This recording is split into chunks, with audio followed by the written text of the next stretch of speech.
Mais uma vez, seja muito bem-vindo à Escola Bíblica. Estamos de regresso mais esta semana para estudarmos a Palavra de Deus juntos, aprendermos com ela, por isso é que é uma escola, e ao quanto temos a aprender de temas que parecem infinitos no potencial que têm de nos ensinar lições sobre Deus, sobre a nossa vida, sobre o plano de Deus para a nossa vida também. E por isso cá estamos de novo, vamos continuar a falar sobre a aliança eterna, e por isso, para estudarmos este assunto novamente, tem comigo a Dulce Neto e também o Filipe.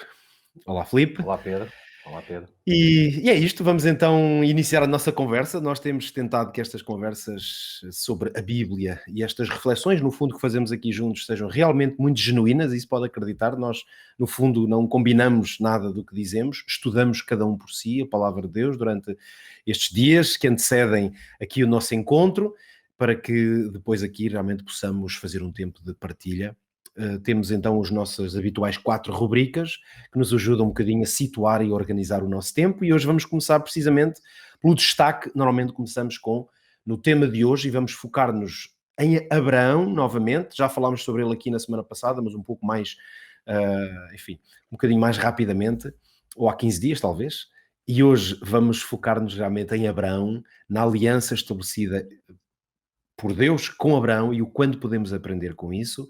Se calhar vou desafiar o Filipe a começar hoje com o seu destaque, olhando para a vida deste homem, para as várias dimensões da aliança que Deus estabeleceu com Abraão.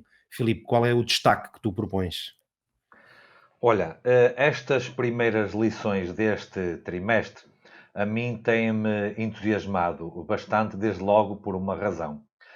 A história, o contexto e tudo o que nós aprendemos com os patriarcas, não é? Aqueles homens Uhum. que aparecem bem lá no início do Antigo Testamento e, naturalmente, no início da Bíblia, são dos assuntos que eu mais gosto de aprender na Bíblia, entre outros, naturalmente, mas este é sem dúvida um dos assuntos favoritos. Então nós já falámos de Adão e Eva, das origens, nós já falámos do grande patriarca Noé, e esta semana, mais contente e satisfeito ainda fico, porque temos aqui Abraão, um homem de grande fé, um homem marcante em toda a história da Bíblia e dos povos até ao dia de hoje, tal como Deus lhe prometeu que assim seria e como vimos durante a lição desta semana, mas ao mesmo tempo também um homem com as suas fragilidades, com as suas dificuldades e com a sua necessidade de aprendizagem. Uhum. Aquilo que este homem teve é aquilo que nós podemos ter também, que é um grande Deus. E como na verdade Deus, em primeiro lugar, a pessoa de Jesus, mas genericamente Deus é o personagem central de todas as Escrituras, o meu destaque vai justamente para este grande Deus, para este grande Senhor, que veio para falar com Abraão no sentido de fazer uma aliança com ele. E, especificando, eu achei muito interessante haver aqui uma explicação, 2 dias da lição desta semana, gastos, a explicar estas duas palavras que são usadas para nomear o próprio Deus, que são Yahvé e que são El Shaddai. Eu fui procurar um bocadinho mais acerca destas palavras e encontrei algo que me pareceu bastante interessante e que queria até colocar, Uhum. se calhar, à vossa consideração e de todos. A palavra Yahvé, e recorrendo aqui aos meus apontamentos, que foi o Senhor que disse esta palavra em Gênesis 15, 7, quando se apresenta a Abraão, não é? Quando lhe diz que o tirou da terra de Ur dos Caldeus para lhe dar aquela terra, ele diz: Eu sou o Senhor, eu sou Yahvé. Esta palavra Yahvé, ela aparece na Bíblia hebraica, que dita outra forma no Antigo Testamento, que nós temos na nossa mão, ela aparece 5.410 vezes. 5.410 vezes. É verdade que o Antigo Testamento é muito extenso, muito mais do que o Novo, que foi escrito depois à frente. Mas Mesmo ainda assim, assim, uma palavra para aparecer mais de 5.000 vezes tem que ser muito importante, não é? muito frequente e constantemente a identificar este Deus. Mais ainda, nós já falámos de Adão e Eva, das origens, já falámos de Noé, agora estamos com Abraão e, portanto, ainda estamos dentro do livro de Gênesis, não é? Na Tora, portanto, no Pentateuco que Moisés escreveu, esta palavra aparece 1419 vezes. O que eu vejo aqui é um Deus que quer se claramente identificar àqueles que são os seus servos, àqueles que são os outros contratantes da aliança que o Senhor quer fazer. E nós já falámos em lições anteriores acerca da autoridade, acerca da soberania de Deus. E isto permite-nos perceber claramente que há um Deus que permanece. Os homens passam, não é? Nós estamos aqui, se o Senhor não voltar antes, nós também passaremos um dia, com toda a certeza, como todos os outros atrás de nós, mas aquele Deus, Jeová, aquele Deus Yahvé, ele mantém-se ao longo de toda a história, tal como não era no princípio e para a frente. Só que no caso de Abraão, ele identifica-se também como El Shaddai. E aqui temos em Gênesis 17, versículo 1, em que ele, Abraão já era um senhor idoso, não é? Apareceu-lhe o Senhor e disse, eu sou o Senhor, eu sou o Deus El Shaddai, Todo-Poderoso. E este Todo-Poderoso aparece menos vezes na Bíblia, aparece apenas 48 vezes na Bíblia, mas há um outro versículo que me parece muito importante e que eu queria destacar. Porquê? Porque o Senhor vai fazer esta aliança com Abraão, como vamos certamente falar a seguir, não apenas com Abraão, mas com toda a sua descendência, não é? E depois, já no livro de Êxodo, quando já temos Moisés e Arão a saída do Egito, em Êxodo 6, 2 e 3, o Senhor diz a Moisés, e para se identificar a Moisés, ele diz, eu sou o Senhor, e depois diz isto assim, eu apareci a Abraão, a Isaac e a Jacó como o Deus Todo-Poderoso. Ou seja, de facto, Deus cumpre com a sua promessa. Ele vai falar com Abraão, identifica-se como Yahvé, identifica-se como Todo-Poderoso, ou seja, Abraão, não há nada que eu não consiga fazer dentro do contrato que nós temos e para além do contrato e da aliança que nós temos, é para ti e para os teus filhos, os teus descendentes, e passado aquelas gerações, quando depois aparece Moisés, o Senhor vai dizer, olha, eu apareci a Abraão como Todo-Poderoso, mas também a Isaac, mas também a Jacó, e agora apareço a ti exatamente desta maneira. O meu destaque é, ao fim de todos estes séculos, como é que o Senhor aparece a nós? Exatamente como apareceu aos grandes patriarcas lá do tempo do Antigo Testamento. No fundo, as circunstâncias, os contextos vão mudando aqui ao nível da Terra, mas em relação ao que se passa no céu e, portanto, a Deus, ali há constância e permanência, não é? Realmente, essa é a natureza de Deus. Dulce, o teu Pois, destaque provavelmente também está relacionado um pouco com esta ideia do nome e da pessoa de Deus. também eu estava-me aqui a rir quando o Filipe começou a falar, porque eu também fiquei aqui muito agarrada a esta ideia do nome, mas não apenas do nome de Deus, mas também do nome do homem, não é? Abraão aparece-nos aqui neste capítulo 12 de Gênesis. E o capítulo 12 vem a seguir ao capítulo 11. E o que é que nós tínhamos no capítulo 11? No capítulo 11 nós tínhamos Deus, tínhamos os homens a romperem a ligação vertical com Deus e com os homens, não é? Com a Torre de Babel. E depois vemos Deus que vai chamar um homem, que vai chamar Abraão, com 75 anos, para, digamos, compor as coisas, para religar, para recuperar aquilo que se tinha perdido na Torre de Babel. E esta ideia do Yahvé, do Deus com um nome pessoal, de Deus apresentar-se, é muito interessante. O Filipe já disse isso tudo, mas eu só gostava de salientar aqui a importância do nome, não é? Naqueles povos antigos, o nome revelava muitas vezes o caráter da pessoa, características da pessoa, traços de personalidade que os pais adivinhavam nas pessoas ou que tinham a ver com o nascimento delas. Esta ideia do nome de Deus apresenta-se aqui como Yahvé, como El Shaddai, como o Deus eterno, o Deus que é autossustentado, que é autoexistente, e depois como o Deus todo-poderoso, para dar, digamos, uma garantia uma prova da fiabilidade das promessas de Deus. E isso eu acho muito, muito interessante, não é? Esta importância do nome, da identidade, do caráter de Deus e ao mesmo tempo do homem, não é? Nós vemos que no homem, várias vezes na Bíblia, nós vemos o nome das pessoas serem alteradas. Jesus alterou o nome de Simão para Pedro, de Saulo para Paulo, por exemplo, não é? Temos outros exemplos no Velho Testamento, Jacó, Daniel, de outra perspectiva, não foi Deus que lhe mudou o nome, mas há aqui esta ideia sempre de transformação. Enquanto em Deus nós olhamos para o seu nome como algo eterno, fiável, perene, no homem, quando se encontra com o eterno, há um ato de transformação, de novo homem.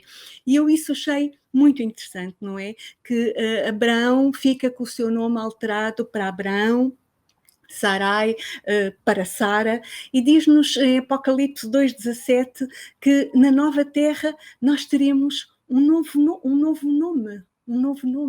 Qual é que será o nosso nome? No fundo, a nova terra a confirmar aqui, a fazer o fecho desta aliança que foi estabelecida com Abraão e que nós vemos o resto da Bíblia, na verdade, confirmá-la, reativá-la sempre que o homem a quebra.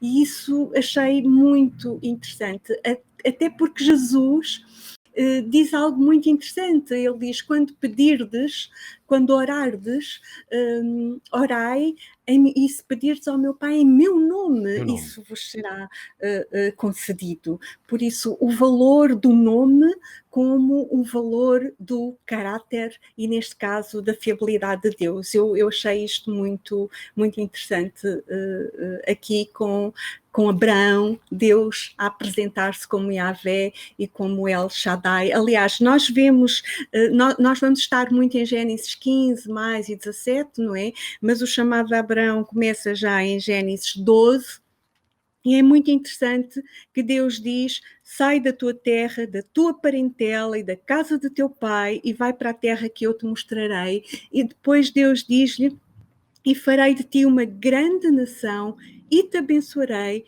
e te engrandecerei o nome. Novamente o nome. Claro que Deus não se estava a referir aqui a acrescentar mais um A ao nome de Abraão, não é? Mas esta ideia de Deus dar-lhe sai, não é? Do 3 ordens, e depois diz-lhe: eu abençoo, eu engrandeço, eu faço de ti uma grande nação. Deus aqui sempre dar uma grande segurança a Abraão. Eu estava a ouvir-te, a questão dos nomes realmente na Bíblia é muito pertinente e eu não resisto, não é o meu destaque, já vou dizer qual é, mas eu não resisto porque tu começaste, Dulce, por falar sobre a questão, fazer a ponte com o que se passou na Torre de Babel. Eu estava à espera que por acaso citasses esse versículo, ele estava com certeza na tua mente, mas já agora eu vou fazê-lo porque acho que ajuda a fundamentar o teu ponto. Porque precisamente quando, no capítulo 11 de Gênesis, quando começa a descrição da história de Babel, a certa altura diz que os homens disseram, quando começaram a edificação, versículo 4, disseram: edifiquemos nós uma cidade e uma torre cujo cume toque nos céus e façamos-nos um nome. Então, a ligação aqui Tornemos é tremenda. célebre o nosso nome, não é? Então nós temos aqui, se fizermos isto em oposição a Deus, a dar honra ao nome dos homens, tornando o seu nome mais profundo, no fundo é isto, que é isso que Deus fez mudando estes nomes, deste aqui alguns exemplos. Eu vejo aqui esta oposição tão interessante e com tanto significado entre homens a querer engrandecer o seu nome e, portanto, fazê-lo em oposição a Deus, e depois vemos Deus a engrandecer o nome dos homens, mas já não é em oposição a Ele. É Ele que promove essa mudança. Tremendo isto, a compreensão destas implicações. Olhem, o meu destaque vai noutra direção, e ainda bem, porque assim completamos-nos. E a direção tem mais a ver com uma característica particular da aliança que Deus fez com Abraão. Há um propósito intergeracional na aliança e até na promessa específica que Deus fez a Abraão que a mim me impressiona, na verdade já há vários anos. Deixem-me mostrar-vos a que é que eu me estou a referir. Por exemplo, vou ler Gênesis 17, aqui 2, 4, 7. Deus disse então: porei a minha aliança entre mim e ti, te multiplicarei grandissimamente. Então caiu Abraão sobre o seu rosto e falou Deus com ele, dizendo... Portanto, o que é que Deus vai dizer agora? Quanto a mim, eis a minha aliança contigo, serás o pai de muitas nações. Estabelecerei a minha aliança entre mim e ti. Agora, notem aqui onde fica mais claro. E a tua descendência depois de ti, nas suas gerações. Será uma aliança perpétua para ser a ti por Deus e à tua descendência depois de ti. Então, o que é que me impressiona? É o facto de Deus estar a chamar um homem, e nós normalmente damos uma grande ênfase, obviamente, até a Bíblia dá, quer dizer, não somos só nós, damos uma ênfase às características, à natureza de Abraão, ao seu caráter, ao seu relacionamento com Deus, não é? A Bíblia diz que ele andava com Deus, Deus chamou para andar com ele, e nós, claro, normalmente dizemos que estava aqui um homem que realmente era sensível, era temente a Deus. Portanto, parece mais ou menos natural, nesta perspectiva, que Deus fizesse uma aliança a este homem, mas... Na verdade, Deus não vai incluí-lo só a ele, vai incluir pessoas que ainda nem sequer nasceram. E isto a mim causa... Bem, isto já podia ser um pouco o dilema, mas não é por aqui que eu quero colocar o dilema, porque eu acho que a resposta parece mais ou menos... a própria Bíblia acaba por trazer essa resposta. Mas o ponto é este. Deus está a querer abençoar gerações que ainda nem nasceram, mas que já estão incluídas na promessa. No entanto, a proposta de aliança está a ser feita a Abraão em concreto. Para mim, ou se quiserem, na leitura que faço deste texto, eu encontro aqui um conceito a que eu já há alguns anos designo como o conceito de força intergeracional. Isto quer dizer o quê? Que há um potencial de influência e de impacto enorme numa pessoa nas gerações que a sucedem. Ou seja, as escolhas que eu faço, vamos trazer isto para nós, as escolhas que eu estou a fazer hoje, o legado, sobretudo o legado espiritual, mas também de caráter pessoal que eu estou a deixar hoje, as referências que eu estou a criar à minha volta, e neste caso às pessoas que contactam comigo, naturalmente aos meus filhos em primeiro lugar, para aqueles que os temos, mas também a familiares e tantas outras pessoas que interagem connosco. Há, portanto, um legado, há referências que nós vamos deixando que podem ter um impacto tremendo nas gerações seguintes. E eu vejo isto como uma muito poderosa que, se quisermos, está implícita nesta ideia que Deus dá a Abraão quando diz: não vais ser só tu abençoado. Esta aliança que eu faço contigo, ela vai prolongar-se pelos teus filhos e pelos filhos deles. Mas tu serás, obviamente, é isto que Deus lhe está a dizer, absolutamente central para que isto aconteça. Eu recordo-me, para agora trazer isto um bocadinho para a nossa realidade, eu recordo-me, por exemplo, dos meus pais. Eu fui educado numa família cristã, e os meus pais sempre me... O meu pai sempre teve muito esta característica de contar histórias na nossa casa. E de me contar, eu tenho uma memória incrível de ouvir os meus pais contarem histórias na vida deles, coisas que Deus fez por eles, quando se converteram ao Senhor e tantas outras peripécias na vida deles. E uma coisa que eu tenho memória, nem consigo bem dizer desde quando, é os meus pais contarem-me sobre quando eles conheceram a fé, e em particular algumas pessoas. Eu lembro-me, por exemplo, do pastor que os batizou e que teve uma grande influência nos meus pais em termos do ensino da Bíblia e de uma certa visão, podemos dizer, até da fé. Eu até posso dar aqui o nome, se calhar muitas pessoas que vão estar a ouvir-me até se vão recordar, sobretudo gerações mais velhas, claro. Pastor Sandoval Melim. Não sei se a vocês, Dulce ou Filipe, vos diz alguma coisa. Sim. A Dulce, que também circulou ali por Coimbra durante já uns anos atrás, talvez tenha, ou pelo menos ouvido falar dele, não é que fosse... Ouvi falar dele.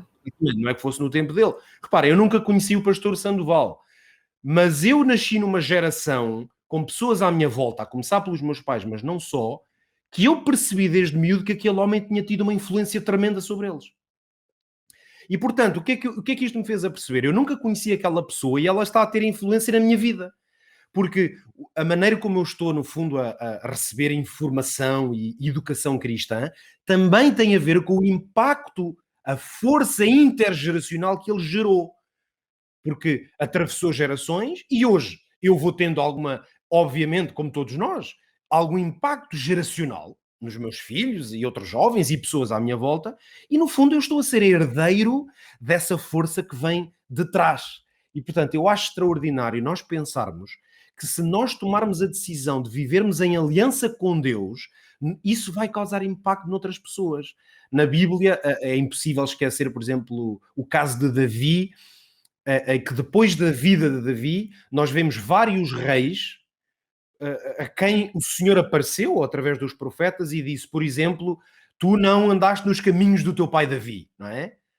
Jeroboão, por exemplo, em 1 de Reis 14, Deus está a fazer-lhe enfim, a mostrar-lhe os seus maus caminhos, e portanto a fazer-lhe uma advertência, e diz mesmo, tu não foste como o meu servo Davi.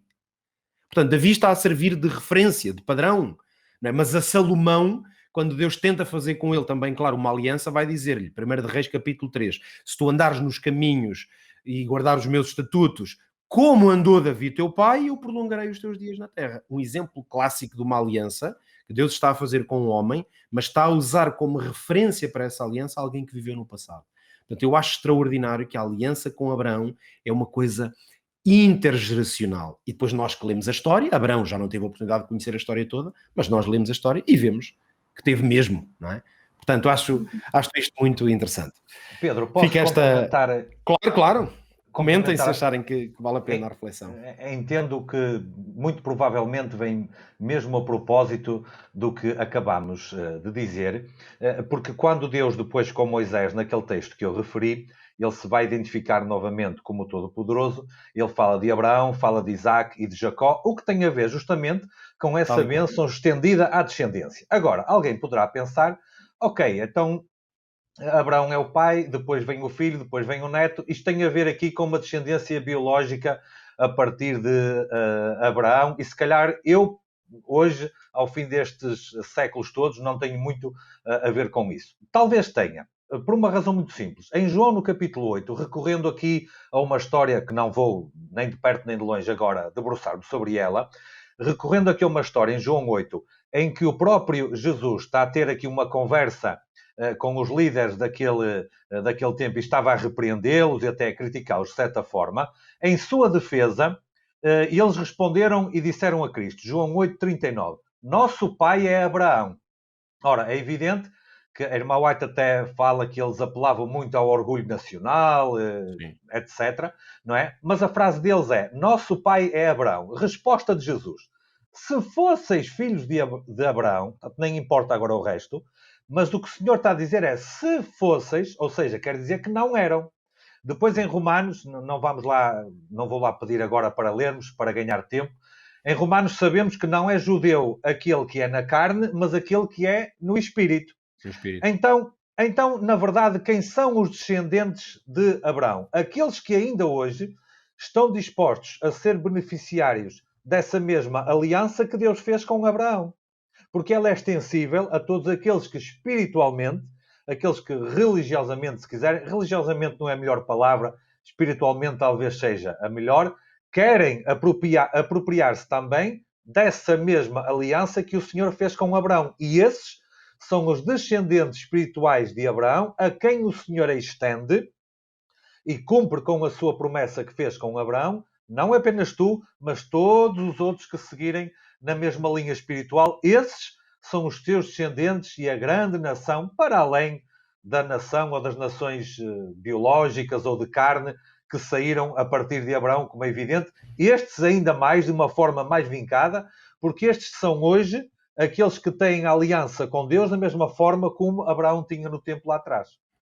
No fundo, podíamos dizer que nós ainda somos herdeiros desta força intergeracional de Abraão. Porque o legado dele atravessou gerações e chegou até nós, não é? Claro. É um legado espiritual e, portanto, é uma força de natureza espiritual, mas que continua a produzir efeito, e isso é uma coisa absolutamente impressionante, o que prova que a promessa de Deus a Abraão, já agora, cumpriu-se totalmente. Porque esses tais filhos, não é, que se estenderiam de gerações em gerações, se calhar Deus já estava a pensar nesses filhos espirituais, que o próprio Jesus citou, não são vocês, somos todos. São os filhos da promessa. Vamos ver isso na lição a seguir. Vamos ver isso na próxima Para a semana. semana vamos ver isso, ser filhos dessa promessa. Dulce, vamos agora ao dilema. Nós normalmente aqui no primeiro destaque, mais de metade do tempo vai logo, e agora podemos trazer aqui algumas notas, vá. Estes dilemas eu acho que também é um fator sempre interessante de ver como é que problemas levantam, em certo sentido, estes textos e como é que os resolvemos, vá. O teu dilema, qual seria? Há uma questão que eu achei curiosa, que é levantada no manual de estudo desta semana, que são os sinais da aliança. Um sinal da aliança que Deus faz com Abraão é a circuncisão, não é? E o último sinal da aliança que nós vimos no estudo anterior tinha sido o arco-íris. E nós sabemos que na eternidade, na nova terra, o arco-íris vai continuar a existir. Um outro sinal que nós sabemos que vai existir é o do cumprimento dessa aliança, as marcas dos pregos com que Cristo foi sacrificado na cruz, não é? Também vão existir. Por que é que a circuncisão, este sinal da aliança com Abraão, não vai existir? Em geral, o arco-íris é muito visto como um sinal da graça, a circuncisão como um sinal da obediência, não é? Aqueles sinais, a cruz, a aliança, dependiam apenas de Deus, não do homem, enquanto que a circuncisão, sim, tem a ação do homem. Mas por que é que um vai perdurar na eternidade e outro não? Será que na eternidade não haverá obediência? Não será necessária a obediência? Não sei o que é que vocês pensam sobre isto, mas eu achei muito interessante esta pergunta que estava no manual, não é? E tens alguma resposta? Não. Estava a ver se vocês respondiam. Sim, eu acho que no céu a obediência estará inscrita nos nossos corações. Aliás, já agora, não é? Quando a aliança é renovada, quando nós falamos da nova aliança, é quando nos referimos a que a obediência resulta de algo natural em nós, que está dentro dos nossos corações, não é? Como os anjos não precisavam da lei para obedecer. E isto leva-me a uma outra questão, que é o valor da obediência. Porque é que precisa Deus da minha obediência? No fundo, é aqui um outro dilema, não é? Será que Deus precisa da minha obediência para dominar, para se sentir poderoso? Porque é que um pai precisa da obediência do filho? Eu, como mãe, não preciso da obediência da minha filha para satisfazer, das minhas filhas, para satisfazer o meu ego ou para satisfazer o meu instinto maternal. Não, eu peço a obediência do filho ou dos filhos porque acho que estou a pedir aquilo que é melhor para eles. E o mesmo se passa com Deus, não é? Deus sabe como é que nós somos. Deus conhece-nos melhor do que ninguém. Deus conhece-nos melhor do que nós mesmos. Por isso, Ele sabe o que é melhor para nós. E para que nós possamos ser abençoados pela graça que Ele distribui, Ele precisa que nós aceitemos essa graça que Ele distribui. Nós precisamos ser capazes de a receber. E para a receber, às vezes temos que nos esvaziar de outras coisas. Para ouvir a voz dele, às vezes temos que calar outras vozes, não é? Eu costumo dizer que a vida cristã se centra na vontade, na nossa disposição para fazer o que Deus nos diz, porque se nós escolhermos Deus, Ele mesmo nos ajuda a cumprir. E eu acho isso muito interessante. Aliás, neste estudo, em Gênesis 18, 19, diz-nos mesmo: porque eu o tenho conhecido, ou seja, Deus novamente a pôr a tónica na relação, na aceitação da graça, para depois ter a obediência. O resto do versículo é muito sobre isso da obediência. Eu achei isto interessante. Talvez as próximas lições, sem eu as ter ainda estudado, nos ajudem a dar resposta a isso, porque esta aliança eterna que Deus faz, há um contrato em que cada uma das partes tem as suas responsabilidades, mas esta aliança eterna, esta primeira, vamos dizer assim, não apresenta uma provisão para o caso de quebra de contrato. E o que é que vai acontecer? Certeza que vamos ver nas lições mais à frente. O Senhor vai fazer uma nova aliança que não substitui a anterior, mas que apresenta uma provisão. Porquê? Para justamente colmatar a nossa desobediência. A pergunta é ótima se Deus precisa ou não. O que a Bíblia nos mostra claramente é que nós, tendo falhado na desobediência, o Senhor assumiu para si próprio a responsabilidade de pagar por isso. Isto é tão fascinante que, bom, vamos deixar para as próximas semanas, para esse tempo, certamente debateremos isso. O meu dilema, em certo sentido, está relacionado também com o tema da obediência, mas não tanto vá nesta dimensão muito interessante que a Dulce aqui trouxe, mas eu estava a olhar um pouco sobre tudo o que a Bíblia fala sobre a personagem de Abraão e as características de Abraão, e como sabem, no Novo Testamento, Abraão é citado várias vezes, não é? E isso fez-me pensar como é que na vida de Abraão se conciliam os conceitos de fé por um lado e de obras por outro. A certa altura quase parece haver um dilema de incoerência quando se tenta usar Abraão, e os apóstolos vão usar Abraão, lá está, como um exemplo e tirar lições da história de Abraão, e às vezes assim numa primeira leitura pode parecer haver uma certa incoerência, porque por um lado Abraão parece ser um exemplo de um homem de fé, não é? Muitas vezes designado até como o pai da fé, mas também Abraão é citado pelas suas obras, não é?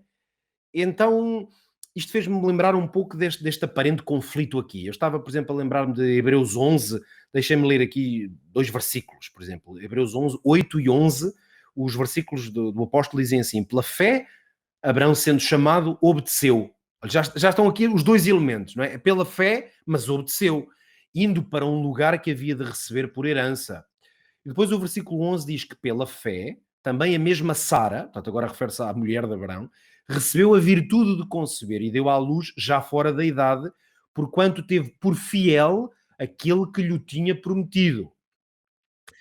Esta questão entre fé e obediência, ou fé versus obras, como se sabem bem, é um dos grandes temas da carta do apóstolo Tiago.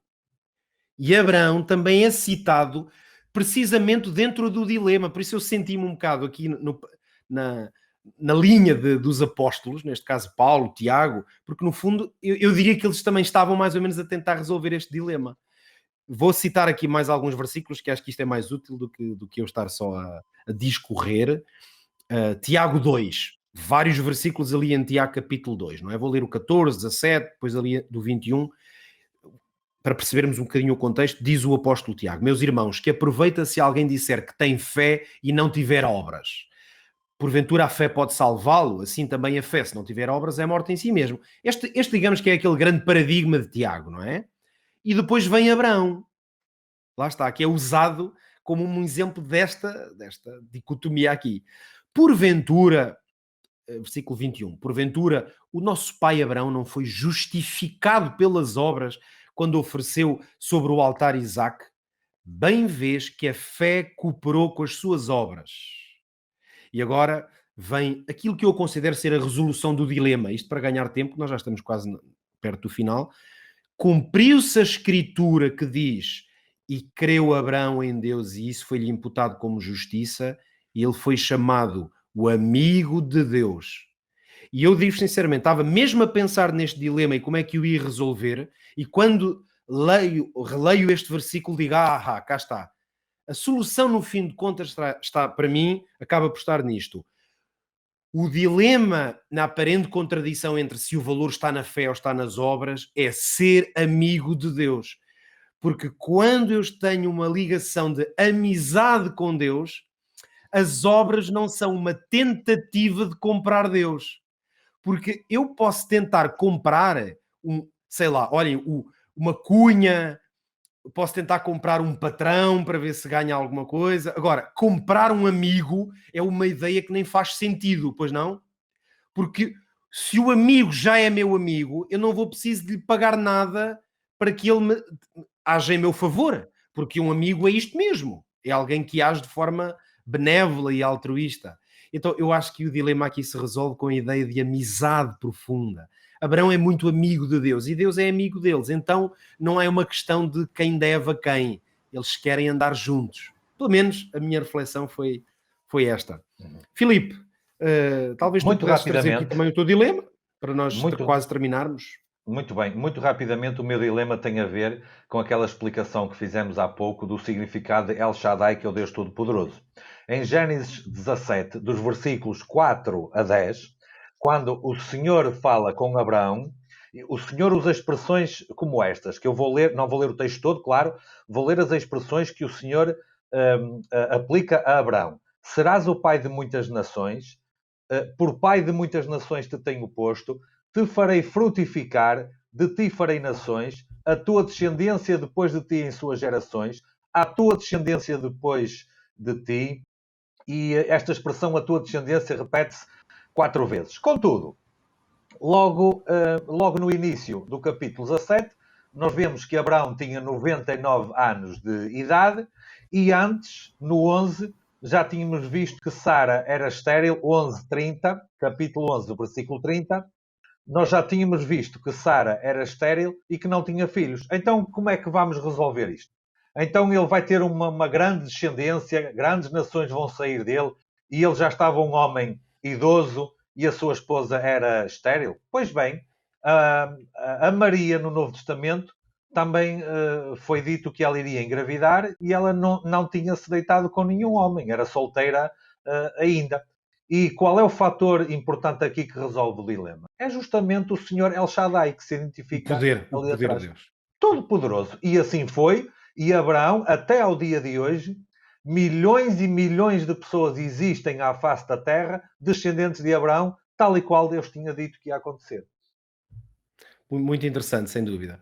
Eu acho que poderíamos, ainda temos aqui uns minutinhos, eu então acho que poderíamos saltar a nossa rubrica um pouco aqui, um pouco ali, porque na verdade até já citámos aqui vários versículos, que é o objetivo aqui, é irmos buscar outros versículos que nos ajudem a trazer luz, na verdade já citámos vários. Eu acho que podíamos reservar estes 4 ou 5 minutinhos finais para notas talvez um pouco mais práticas, depois de tudo o que refletimos aqui, olhando para Abraão, ok, e agora...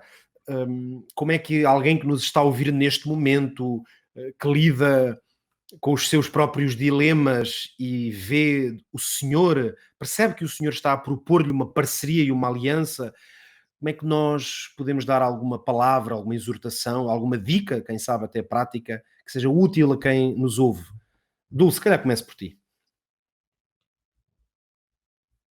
A pensar numa coisa que tinha a ver com um pouco aqui, um pouco ali, e que se relaciona com isto, que é, e com aquilo que o Filipe tinha acabado de dizer. Deus não diz tudo a Abraão. Uhum.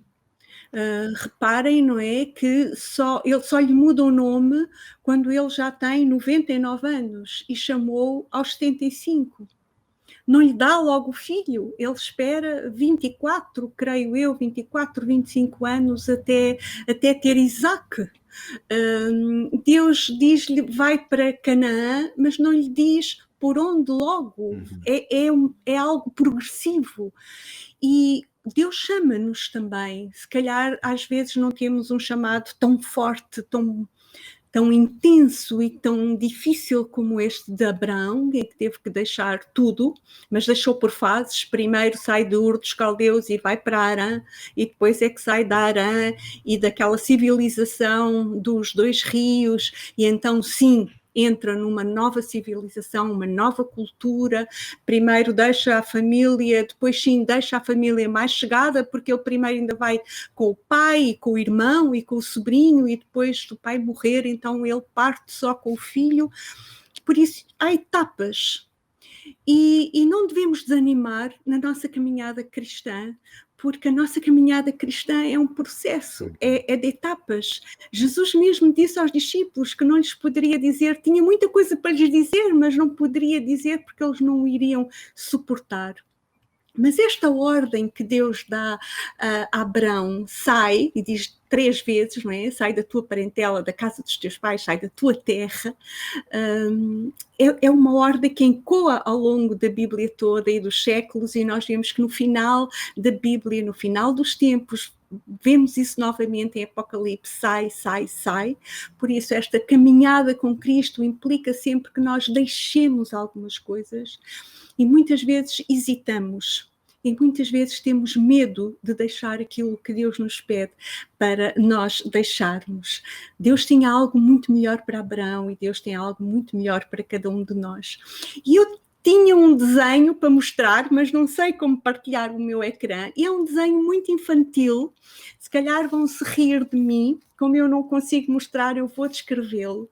Eu usei uma vez numa mensagem para as crianças, mas é uma imagem que me ficou muito gravada dentro. Tem Jesus ajoelhado e tem uma menina à frente com um ursinho, e o ursinho está velho, está gasto, é pequenino.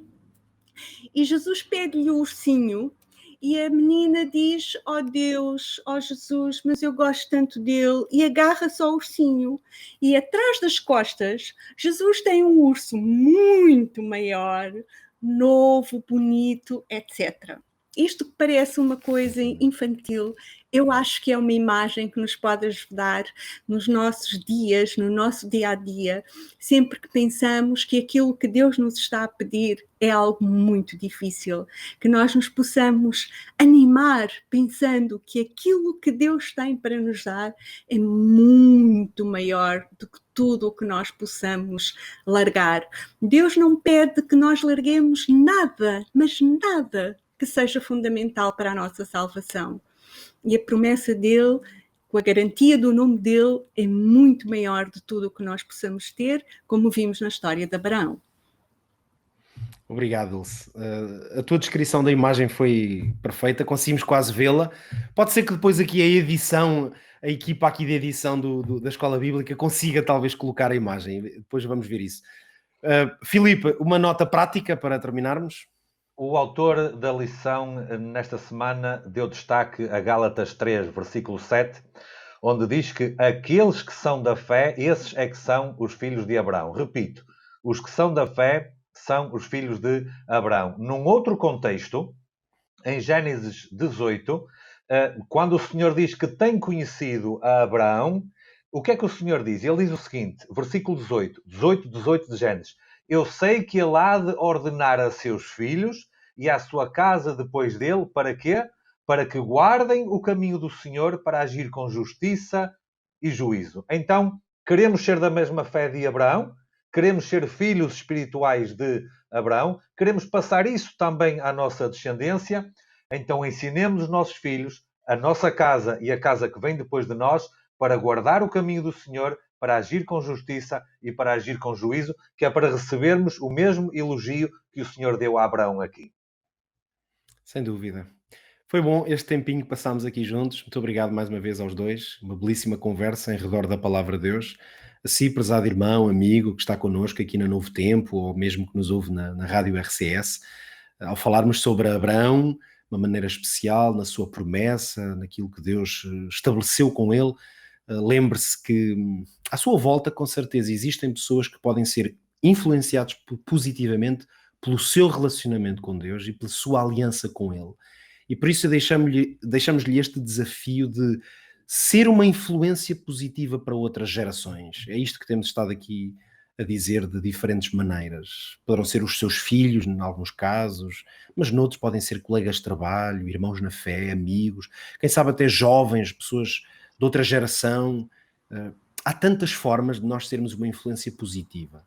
Para fazer isso, nós temos é que ter uma relação profunda com Deus, caminhar com Ele, ter uma amizade profunda com Ele, e com certeza que isso vai permitir deixarmos um legado bom, bonito e positivo à nossa volta. Que Deus ajude a fazer isso ao longo desta semana, e nós para a semana, se Deus quiser, cá estaremos para mais um episódio da Escola Bíblica. Até lá, se Deus quiser.